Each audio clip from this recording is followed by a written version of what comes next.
Hello बच्चों, welcome back to my channel @play way learn. बच्चों, आज हम क्लास 7 का सेकंड चैप्टर आपका हिमालय की बेटियां, इसमें थर्ड चैप्टर दिया है बच्चों। परंतु जो पिछली क्लास थी आपकी, उसमें जो था पिछले साल में जो था तो वो सेकंड चैप्टर था आपका दादी माँ। बट इस साल जो है बुक्स चेंज हुई है, तो इस साल जो है सेकंड चैप्टर है आपका हिमालय की बेटियां। तो आज देखते हैं कि इसमें चैप्टर में क्या बताया गया है और क्या क्या बोला है हिमालय की बेटियों के बारे में। तो सबसे पहले इसके शब्द और अर्थ जान लेते हैं, फिर हम अपना चैप्टर शुरू करते हैं। तो बच्चों, सब प्रभांत होता है आपका सभ्य, कौतूहल होता है आपका जिज्ञासा, विस्मय, आश्चर्य, बाल लीला, बचपन का खेल, प्रेयसी, प्रेमिका, अधिकताएं, पहाड़ के ऊपर की समतल भूमि, उपत्यकाएं, चोटियां, लीला निकेतन, लीला करने का घर, यक्ष कालिदास के मेघदूत का मुख्य पात्र है यक्ष, प्रतिदान, वापस, सचेतन, सजीव, मुदित, खुश, खुमारी, नशा, बलिहारी, कुर्बानी, नटी, कोई भूमिका निभाने वाली स्त्री। ठीक है। अनुपम, जिसकी उपमा ना हो, जिसकी तुलना ना हो, वो हो गया आपका अनुपम। तो बच्चों, सबसे पहले इसकी थोड़ी सी समरी जान लो कि इस चैप्टर में जो है कवि ने क्या बोला है। तो इस चैप्टर के जो कवि हैं आपके, वो हैं नागार्जुन जी। नागार्जुन जी ने इसमें हिमालय की जो बेटियां हैं, इनकी जो है इनके बारे में बताया है, कैसे कि वो पहाड़ों से निकलती है और कैसे समतल स्थान पर जाती है और कैसे वहां जाकर मौन हो जाती है, और कैसे कैसे जो है जब पहाड़ों में रहती है तो कैसे कैसे जो है वो अपने खेल खेलती है, कैसे जो है बिल्कुल जैसे एक लड़की अपने मायके में रहती है वैसी उनकी तुलना की गई है। तो अब देखते हैं कि क्या बोलते हैं नागार्जुन जी। अभी तक मैंने उन्हें दूर से देखा था, किन्हें? नदियों को। ठीक है। बड़ी गंभीर, शांत, अपने आप में खोई हुई लगती थी। बोल रहे हैं कि अभी तक तो मैंने उनको क्या किया था, बहुत दूर से देखा था, और वो मुझे ऐसी लगती थी, बिल्कुल गंभीर है, शांत है, अपने आप में ही खोई हुई लगती थी। अब बोल रहे हैं कि संभ्रांत महिला की भांति वे प्रतीत हो रही थी। संभ्रांत मैंने आपको बता दिया कि क्या होता है, एक सभ्य सी महिला की तरह वो क्या होती थी, प्रतीत होती थी। कौन? नदियां, कवि को। उनके प्रति मेरे दिल में आदर और श्रद्धा के भाव थे। बोल रहे हैं कवि कि जो नदियों के प्रति मेरे दिल में आदर है और श्रद्धा के भाव थे, माँ और दादी और मौसी, मामी की गोद की तरह उनकी धारा में डुबकियां लगाया करता था। जैसे बच्चों क्या होता है, एक बच्चा होता है, वो अपनी मम्मा की, अपनी मौसी की, अपनी मामी की गोद में आराम से रहता है, वैसे ही बोल रहे हैं कि नदियां जो है वैसे ही हैं। परंतु इस बार जब मैं हिमालय के कंधे पर चढ़ा तो वे कुछ और रूप में सामने थी। जब वो हिमालय की चोटी पर, कंधे मतलब चोटी के ऊपर चढ़े जब वो वहां पर, तब उन्होंने देखा कि उनका तो कुछ और ही रूप है।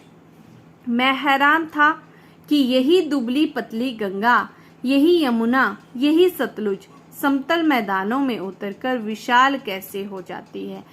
बच्चों, बोलने का तात्पर्य है कवि का कि जब पहाड़ों में नदी होती है तो वो क्या होती है, बिल्कुल तंग रास्तों से गुजरती हुई जाती है। ठीक है, बिल्कुल दुबली पतली सी होती है। और जब जैसे ही वो समतल मतलब जहां पर प्लेन इलाका होता है वहां पर जाती है तो वो क्या हो जाती है, एक विशाल रूप धारण कर लेती है, ज्यादा जगह घेर लेती है। ठीक है। इनका उछलना और कूदना, खिलखिलाकर लगातार हंसते जाना। ठीक है। किसका? जो नदियां हैं उनका जो खिलखिलाकर जो है हंसते जाना, इनकी यही भाव भंगी, इनका यह उल्लास कहाँ गायब हो जाता है मैदान में जाकर। कि जब ये कहाँ पे होती हैं, जब ये होती हैं आपकी पहाड़ों के ऊपर, तब तो ये आराम से हंसती खेलती हुई रहती है, भावभंगी रहती हैं, इनमें खूब उत्साह देखने को मिलता है। परंतु जैसे ही ये समतल मैदानों में जाती है तो इनका क्या हो जाता है, वो उत्साह क्या हो जाता है, गायब सा हो जाता है। किसी लड़की को जब मैं देखता हूँ, किसी कली पर जब मेरा ध्यान अटक जाता है, तब भी इतना कौतूहल और विस्मय नहीं होता जितना कि इन बेटियों की बाल लीला देखकर। बोलने का मतलब है कवि का कि जैसे ही मैं या किसी लड़की को देखता हूँ या किसी फूल की कली को देखता हूँ, तब भी मुझे क्या नहीं होता, कौतूहल। मैंने अभी आपको बताया कि कौतूहल आपका क्या होता है, जिज्ञासा। उतनी जिज्ञासा नहीं होती मुझे, ना ही मुझे उतना आश्चर्य होता है जितना कि इन नदियों को देखकर, इन नदियों की बाल लीला को देखकर होता है। कहाँ ये भागी जा रही है, यह कौन लक्ष्य है जिसने इन्हें बेचैन कर रखा है। बोल रहे हैं कवि कि जहाँ कहाँ पता नहीं कहाँ ये नदियां भागी जा रही हैं और क्या इनका लक्ष्य है जिसको लेकर ये बेचैन है। अपने महान पिता का विराट प्रेम पाकर भी अगर इनका हृदय अतृप्त है तो वह कौन होगा जो इनकी प्यास मिटा सकेगा। अपने महान पिता का किसको यहाँ पे कवि ने बोध गिरवाया है, महान पिता बनाया है जो हिमालय हैं। वो नदियों के किसको बोला है, महान पिता बोला हुआ है उनको। बोल रहे हैं कि अगर अपने महान पिता जो हैं इनके, उनका प्रेम पाकर भी ये अतृप्त है, मतलब इनका हृदय नहीं भरा होगा, तो कौन इनकी प्यास जो है मिटा सकेगा।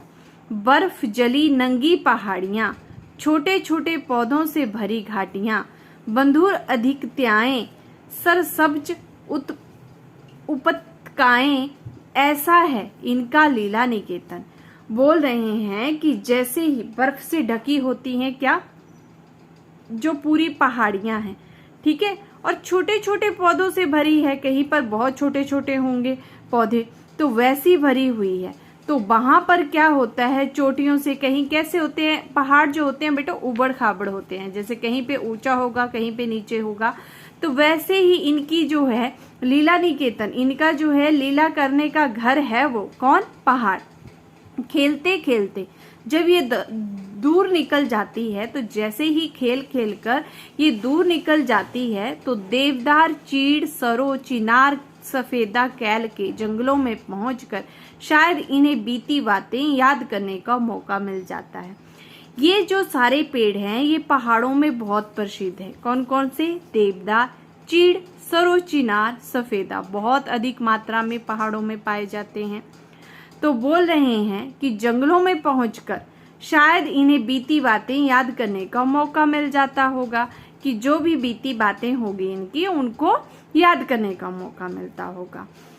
कौन जाने बूढ़ा हिमालय अपनी इन नटखट बेटियों के लिए कितना सिर धुनता होगा।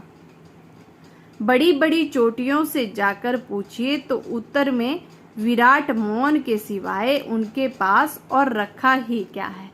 बोल रहे हैं कि जो उनके पिता है कौन, हिमालय, वो अपनी नटखट बेटियों की जितनी भी लीलाएं वो करती हैं, उनको देखकर भी चुपचाप खड़े रहते हैं, कुछ नहीं बोलते हैं। अब बोल रहे हैं बड़ी बड़ी चोटियों से जाकर पूछे, कि मतलब जो भी हिमालय की बड़ी बड़ी चोटियां हैं, अगर आप उनसे जाकर भी पूछोगे तब भी इनका उत्तर मौन ही मिलेगा, कोई उत्तर नहीं मिलेगा। सिंधु और ब्रह्मपुत्र, ये दो ऐसे नाम हैं जिनके सुनते ही रावी, सतलुज, ब्यास, चिनाब, झेलम, काबुल, कुब्भा, कपीशा, गंगा, यमुना, सरयू, गंडक, कोशी आदि हिमालय की छोटी बड़ी सभी बेटियां आंखों के सामने नाचने लगती हैं। सिंधु और ब्रह्मपुत्र दोनों नदियां क्या है, बहुत बड़ी हैं, और ये सारी बोल रहा है उनकी छोटी छोटी क्या हैं, नदियां हैं। जो क्या बोल रहा है, हिमालय की छोटी बड़ी सभी बेटियां आंखों के सामने उनके नाचने लग जाती है। वास्तव में सिंधु और ब्रह्मपुत्र स्वयं कुछ नहीं है। बोल रहे हैं कि वास्तव में अगर देखा जाए तो जो सिंधु और ब्रह्मपुत्र नदी है, इनका कुछ नहीं है। दयालु हिमालय के पिघले हुए दिल की एक एक बूंद न जाने कब से इकट्ठा होकर इन दो महानदों के रूप में समुद्र की ओर प्रवाहित होती है।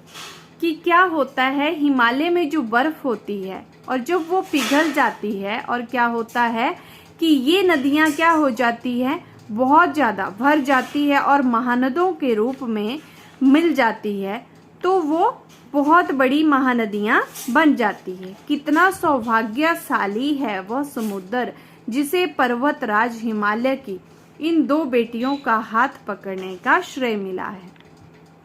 कि वह समुद्र जिसे पर्वतराज, जिसे क्या कहा, पर्वतराज कहा गया, कि हिमालय की इन दो बेटियों के हाथ पकड़ने का क्या मिल रहा है, श्रेय मिला है। जिन्होंने मैदानों में ही इन नदियों को देखा होगा, उनके ख्याल में शायद ही यह बात आ सके कि बूढ़े हिमालय की गोद में बच्चियां बनकर ये कैसे खेला करती है।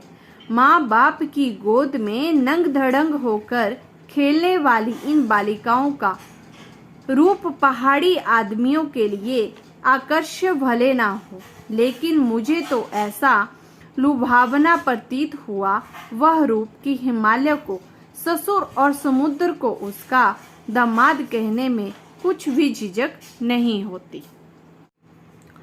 बोल रहे हैं बच्चों कि जो मैदानों में, जिन्होंने इन नदियों को क्या किया है, मैदानों में ही देखा है, उनको तो शायद ख्याल भी नहीं होगा कि ये जो बूढ़ा हिमालय है उनकी गोद में ये बच्चियां बनकर कैसे खेलती हैं नदियां। ठीक है, वहां पर आराम से खेलती हुई चहकती हुई रहती हैं। जैसे क्या होता है, शादी से पहले कोई लड़की अपने माँ पापा के घर में होती है और आराम से अपना जीवन व्यतीत करती है, बिना खौफ के, बिना किसी डर के, और आराम से चहकती हुई, वैसे ही ये नदियां भी वहां पर बहुत ही मस्ती में रहती हैं।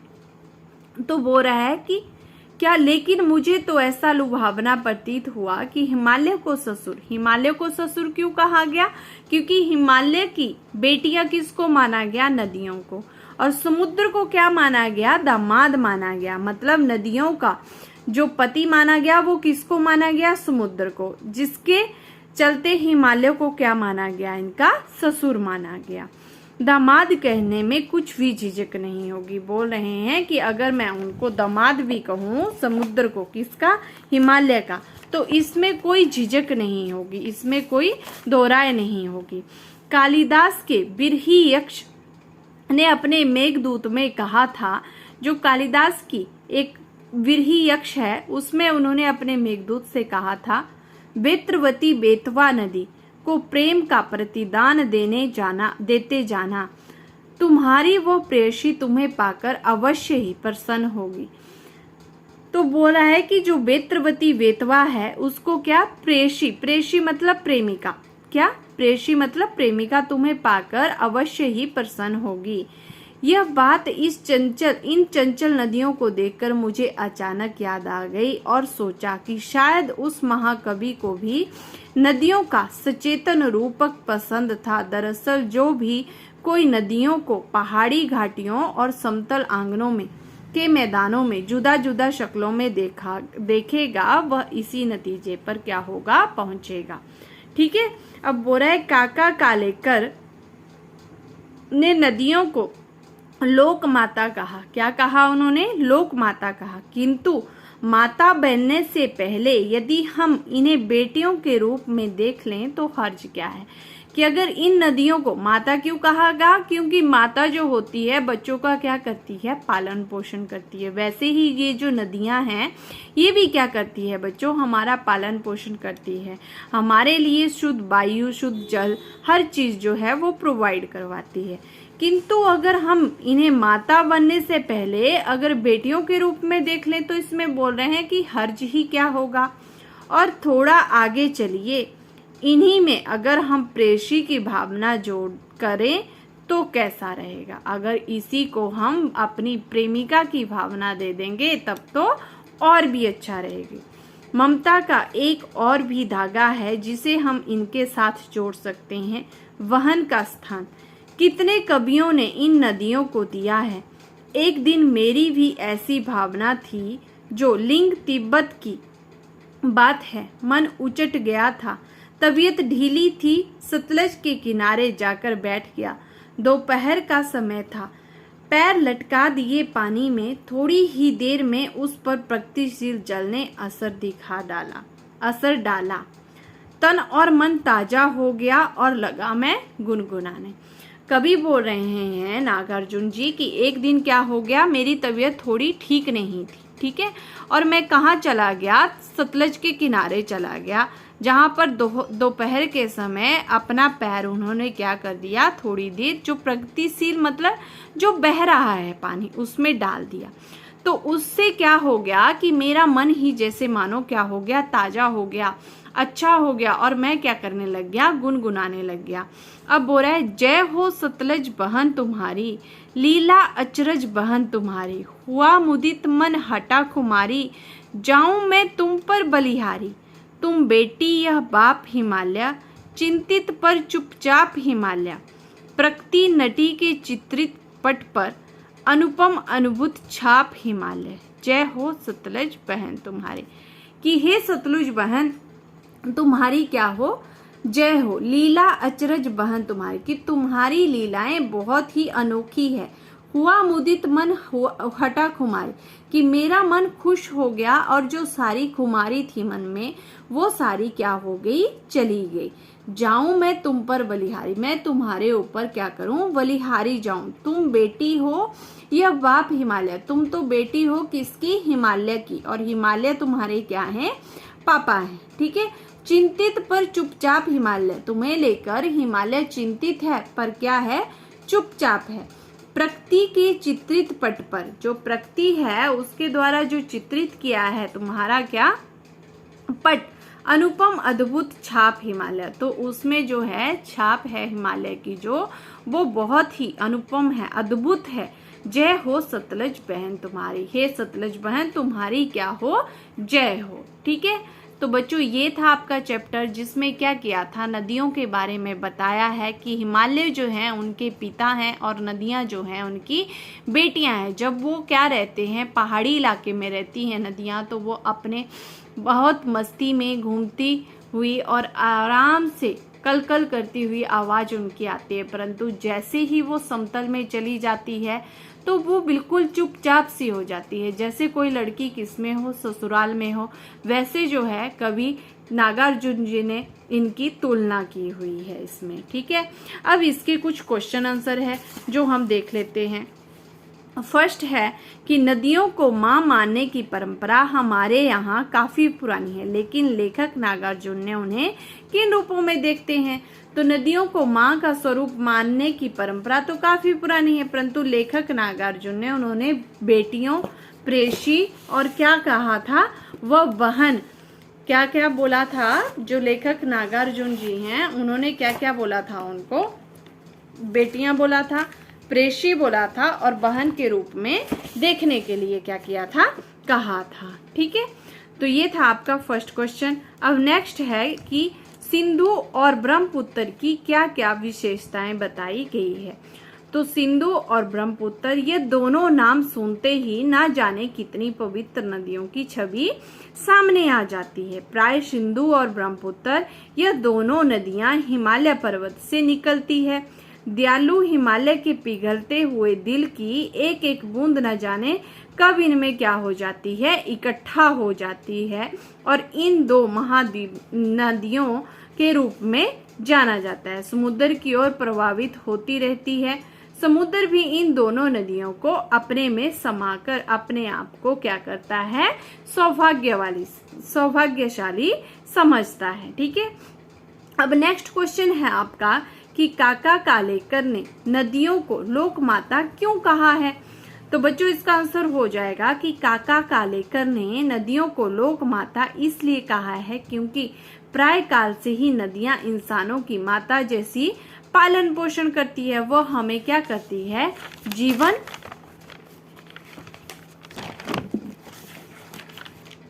जीने के लिए क्या करती है, शुद्ध पानी, फसल और सिंचने के लिए पानी देती है, फसल को सिंचने के लिए। कई जीव जंतुओं को, पशु पक्षियों को जीवन प्रदान करती है। साथ ही साथ वातावरण को भी स्वच्छ रखने में सहायता करती है। तो ये हो जाएगा इसका आंसर। अब नेक्स्ट क्वेश्चन है आपका 4th क्वेश्चन कि हिमालय की यात्रा में लेखक ने किन किन की प्रशंसा की है। तो लेखक की हिमालय यात्रा में उन्होंने कई सारी पवित्र नदियों की क्या की है, प्रशंसा की गई है। और लेखक ने हिमालय पर्वत, समुद्र, बर्फीली चट्टानों एवं मैदानों आदि की भी क्या की हुई है, प्रशंसा की हुई है। अब नेक्स्ट क्वेश्चन है आप लेख से आगे। नदियों और हिमालय पर अनेक कवियों ने कविताएं लिखी। उन कवियों का चयन कर उनकी तुलना पाठ में निहित नदियों के वर्णन से कीजिए। तो इसका आंसर हो जाएगा बच्चों कि इस पाठ में लेखक ने कई पवित्र और विशाल नदियों के बारे में बताया है कि वह कैसे हिमालय की चोटी से निकलती है, सभी प्राणियों, जीव जंतु और पशु पक्षियों आदि को जीवन प्रदान करती है, स्वच्छ वातावरण क्या करती है, प्रदान करती है और फिर समुद्र में क्या हो जाती है, समा जाती है। अब नेक्स्ट क्वेश्चन है आपका कि गोपाल सिंह नेपाली की कविता हिमालय और हम पढ़िए हिमालय को कभी किसी रूप में प्रस्तुत करता है, उसकी तुलना प्रस्तुत पाठ हिमालय वर्णन से कीजिए।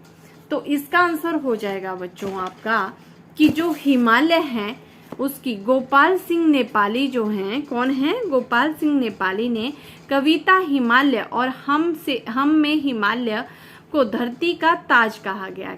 क्या कहा गया है, धरती का ताज कहा गया है। उसका सिर अंबर से पार है, उसके चरण पाताल तक हैं, उसका गंगा से बहुत बड़ा क्या है, नाता है, और जो भी उनकी छाया में है वह कभी नहीं झुकता है। अब नेक्स्ट क्वेश्चन है आपका कि यह लेख 1947 में लिखा गया था, 1947 में लिखा गया था। तब से हिमालय से निकलने वाली नदियों में क्या क्या बदलाव आए। हिमालय से निकलने वाली नदियों में कई तरह के बदलाव आ गया है। नदियों के बहने वाले रास्तों में बांध बनाकर उस पानी का प्रयोग बिजली बनाने के लिए किया जा रहा है और नदियों में प्रदूषण भी बहुत क्या हो गया है, बढ़ गया है। अब नेक्स्ट है कि भाषा की बात जो है आपका उसमें से है कुछ क्वेश्चन, ठीक है। तो देखते हैं उसमें कौन कौन से क्वेश्चन हैं आपके। तो भाषा की बात जो है इसमें क्या बोला गया है, जो पहले क्वेश्चन दिया गया है उसमें बोला गया है आपका कि अपनी बात कहते हुए लेखक की समानताएं प्रस्तुत की है, ऐसी तुलना में अर्थ स्पष्ट एवं सुंदर बन जाता है, उदाहरण दें। तो और फर्स्ट क्वेश्चन इसमें क भाग जो है वो आपका दिया हुआ है कि सप्रभांत महिला की भांति प्रतीत होती थी, ठीक है। तो इसका आंसर हो जाएगा कि बूढ़ा हिमालय अपनी इन नटखट छोकरियों मतलब बेटियों, ठीक है, के लिए कितना ज्यादा सिर धुनता है। अब नेक्स्ट है माँ और दादी, मौसी और मामी की गोद की तरह उनकी धारा में डुबकियां लगाया करता था। हिमालय को ससुर और समुद्र को क्या कहा गया था, दामाद कहने से कुछ भी झिझक नहीं होती है। अब नेक्स्ट है आपका परंतु इस बार जब मैं हिमालय के कंधे पर चढ़ा तो कुछ और रूप से सामने आई। तो सप्रभांत महिला की भांति ही वह क्या होती है, प्रतीत होती है। अब नेक्स्ट क्वेश्चन नंबर 3 है आपका कि बोल रहा है कि पिछली जो आपकी क्या थी कक्षा थी उसमें आपने विशेषण और उसके भेदों का परिचय आपने क्या कर लिया था, प्राप्त कर चुके थे आप, ठीक है। अब नीचे दिए गए विशेषण और विशेष्य संज्ञा का मिलान कीजिए। तो सप्रभांत क्या हो जाएगा आपका, नदियां। फिर आपका चंचल क्या हो जाएगी, महिला। समतल हो जाएगा आपका आंगन, घना हो जाएगा आपका जंगल और मूसलाधार हो जाएगी आपकी वर्षा, ठीक है। आपका चैप्टर, आई होप आपको ये चैप्टर समझ में आया होगा। आज हमने अपना सेकंड चैप्टर जो क्या था हमारा हिमालय की बेटियां वो कंप्लीट कर लिया। आई होप आपको चैप्टर अच्छे से समझ आ गया होगा। अगर बच्चों चैप्टर अच्छे से समझ आ गया होगा तो प्लीज वीडियो को लाइक, शेयर एंड सब्सक्राइब करना ना भूलें। अब हम अपनी नेक्स्ट वीडियो में मिलेंगे जिसमें हम अपना नेक्स्ट चैप्टर कंप्लीट करेंगे। तब तक के लिए बाय बाय, टेक केयर।